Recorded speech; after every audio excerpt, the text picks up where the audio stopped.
W.B. Yeats. William Butler Yeats Ireland के महान कवि, नाटककार और साहित्यिक चिंतक थे। उन्हें 1923 में साहित्य का नोबेल प्राइज प्रदान किया गया। नोबेल समिति ने उनकी कविता को इसलिए सम्मानित किया क्योंकि उसमें अत्यंत कलात्मक और प्रेरणादायक अभिव्यक्ति के माध्यम से पूरे राष्ट्र की आत्मा को व्यक्त करने की क्षमता दिखाई देती थी। वे आयरिश लिटरेरी रिवाइवल के प्रमुख नेताओं में से एक थे। W.B. यीट्स का जन्म 13 जून 1865 को सैंडी माउंट, डबलिन, आयरलैंड में हुआ था। उनके पिता का नाम जॉन बटलर यीट्स था। वे प्रसिद्ध चित्रकार और कलाकार थे। उनकी माता का नाम सूजन मेरी पॉलेक्सफन था, जो आयरलैंड के एक समृद्ध व्यापारी परिवार से आती थी। यीट्स का परिवार कला, साहित्य और संस्कृति से गहराई से जुड़ा हुआ था। उनके भाई बहनों में भी कई लोग कला के क्षेत्र में प्रसिद्ध हुए। यीट्स का बचपन मुख्य रूप से स्लाइगो से जुड़ा रहा। आयरलैंड के ग्रामीण वातावरण, लोक कथाओं, किंवदंतियों और प्राकृतिक सौंदर्य ने उनकी कल्पना पर गहरा प्रभाव डाला। बाद में स्लाइगो उनकी कविताओं में बार बार दिखाई देने लगा। बचपन में सुनी गई आयरिश लोककथाओं और रहस्यमय कहानियों ने उनके भीतर आयरिश संस्कृति के प्रति गहरा प्रेम पैदा किया। उन्होंने लंदन और डबलिन में शिक्षा प्राप्त की। उन्होंने metropolitan school of art in Dublin में भी अध्ययन किया, लेकिन धीरे धीरे उनका मुख्य झुकाव चित्रकला के बजाय साहित्य और कविता की ओर हो गया। युवावस्था में ही उन्होंने कविता लिखना शुरू कर दिया था। 1889 में उनकी पहली प्रमुख पुस्तक the wanderings of Oisin and other poems प्रकाशित हुई। इस रचना में आयरिश पौराणिक कथाओं का प्रभाव दिखाई देता है।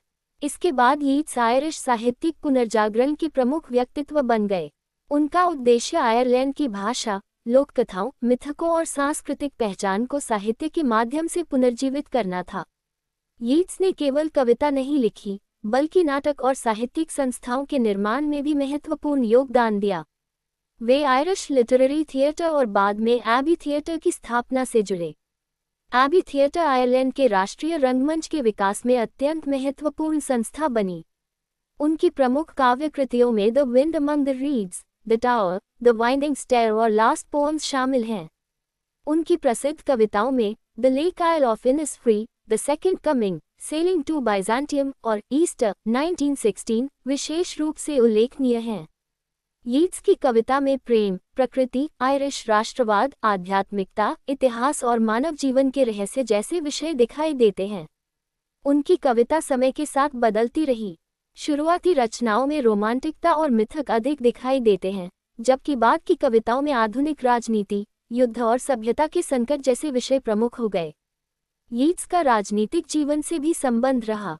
1922 में उन्हें आयरिश फ्री स्टेट की सेनेट का सदस्य नियुक्त किया गया। उन्होंने आयरलैंड के सांस्कृतिक और राजनीतिक जीवन में महत्वपूर्ण भूमिका निभाई। 1923 में W.B. यीट्स को साहित्य का नोबेल प्राइज मिला। ये पुरस्कार उनके साहित्यिक जीवन की सबसे बड़ी अंतर्राष्ट्रीय उपलब्धि थी। नोबेल प्राइज ने उन्हें विश्व के महान आधुनिक कवियों में स्थापित कर दिया। उनका निजी जीवन भी साहित्य से जुड़ा रहा। उन्होंने 1917 में जॉर्जी हाइड ली से विवाह किया। उनकी पत्नी आध्यात्मिक और रहस्यवादी विचारों में रुचि रखती थी, जिसका प्रभाव यीट्स के बाद के लेखन पर भी पड़ा। 28 जनवरी 1939 को रोक्वब्रून कैप मार्टिन, फ्रांस में उनका निधन हुआ। वे अपने पीछे कविता, नाटक और साहित्यिक चिंतन की विशाल विरासत छोड़ गए। W.B. यीट्स का सबसे बड़ा योगदान ये था कि उन्होंने आयरलैंड की लोककथाओं, मिथकों और राष्ट्रीय भावना को आधुनिक विश्व कविता के स्तर तक पहुंचाया। उनकी कविताएं आज भी विश्व साहित्य की महत्वपूर्ण कृतियों में गिनी जाती हैं।